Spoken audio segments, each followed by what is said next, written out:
ಬದುಕು ಎಲ್ಲವನ್ನು ಅವರದೇ ಆದ ರೀತಿಯಲ್ಲಿ ನೇರಗೊಳಿಸುತ್ತದೆ.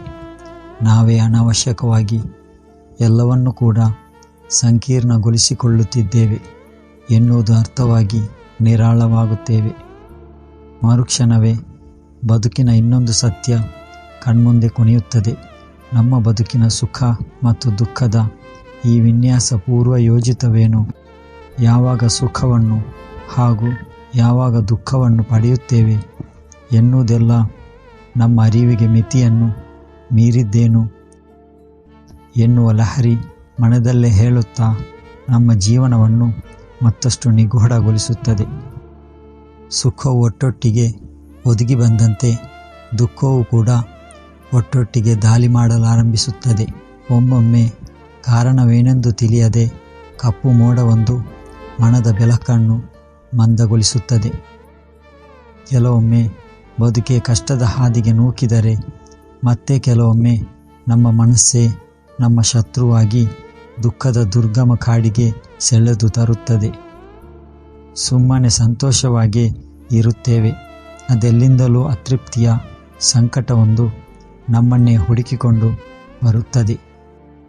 ಹಳೆಯ ಸೋಲೊಂದು ಕಹಿ ನೆನಪಾಗಿ ಬಾಗಿಲ ಬಳಿ ಬಂದು ನಿಲ್ಲುತ್ತದೆ.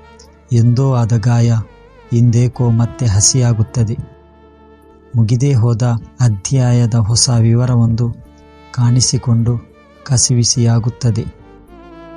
ಮಾಡಿ ಮುಗಿಸಲೇಬೇಕೆಂಬ ಸಂಕಲ್ಪದೊಂದಿಗೆ ಶುರುವಾದ ಕೆಲಸಕ್ಕೆ ಹಲವು ಅಡೆತಡೆಗಳು ಎದುರಾಗಿ ಹತಾಶೆಗೊಳಿಸುತ್ತದೆ.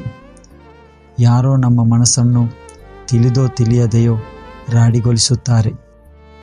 ಇಂತಹ ನಿರಾಸೆ, ನೋವು ತುಂಬಿದ ಕಣ್ಣುಗಳಿಂದ ಬದುಕನ್ನು ನೋಡಿದಾಗ ಎಲ್ಲರ ಜೀವನದಲ್ಲೂ ಇರಬಹುದಾದ ಹಾಗೂ ಆಗಬಹುದಾದ ಸಾಮಾನ್ಯ ದುಃಖ ಕಷ್ಟಗಳು ನಮ್ಮನ್ನು ನಾಶಗೊಳಿಸಲು ನಮಗೆಂದೇ ವಿಶೇಷವಾಗಿ ಒದಗಿ ಬಂದಂತಹ ದುರ್ವಿಧಿಯಾಗಿ ಕಾಣಿಸಲಾರಂಭಿಸುತ್ತದೆ. ಸರಿಯಾಗಿ ನೋಡಿದರೆ ಸುಖಕ್ಕೂ ಹಾಗೂ ದುಃಖಕ್ಕೂ ಅಂತಹ ವ್ಯತ್ಯಾಸವೇನಿಲ್ಲ.